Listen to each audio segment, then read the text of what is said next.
Hi guys, welcome back to Shepke Academy. Today I'm taking you on Insert tab.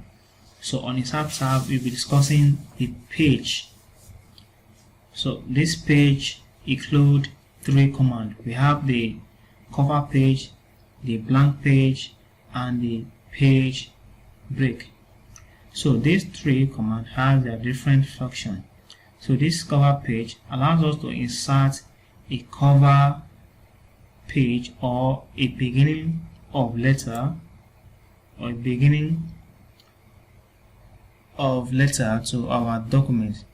For example, maybe I'm making a handout, so I want you to see the title of my handout. I can click this, then I can just write a small short story about the handout, the author, the title of the handout, and all of that.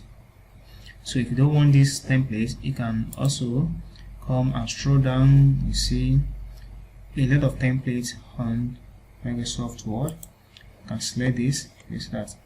So while under you have your content, so that is cover page. So the next one we'll be discussing is the blank page. To put a blank page into your Word document, place your cursor where you want the new page to begin, and then click Insert Blank Page.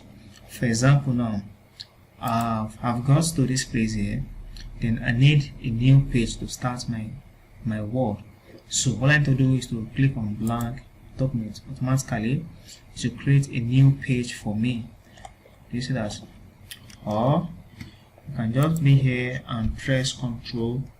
Just place your cursor here and press Ctrl Enter. Automatically you have your blank document. So what if I have this document here? So I only need this text to be on this page 2. You see that? I need it to be on this page 2. Then I want every other information that I have here to move to the next page. So what will I do? I'll use the page break. Look at this now. Click on page break. You see, so it moved this theme to the third page, and on the second page I still have this information. But if I should use a blank page simply means I want to create a blank document where there is no text or any information on it, just a blank document. So if I should place my cursor here, then I click on blank document, it will move this text to the fourth page and leave the third page blank. For example, let me do this. You see that? So this is my third page here. Can you see it is blank?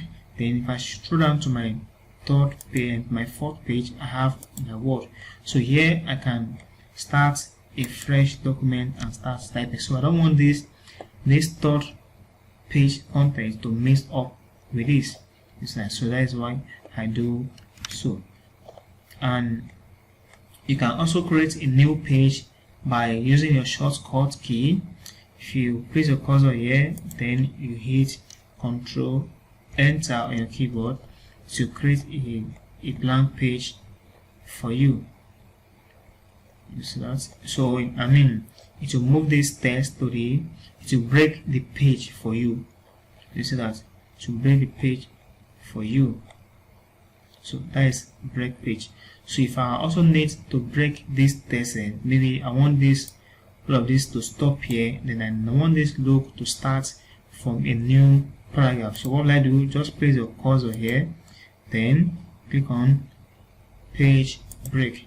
That is, this text it will end there, then this will continue from this place, or from here Control Enter, it will move it to the next page. You see that? And also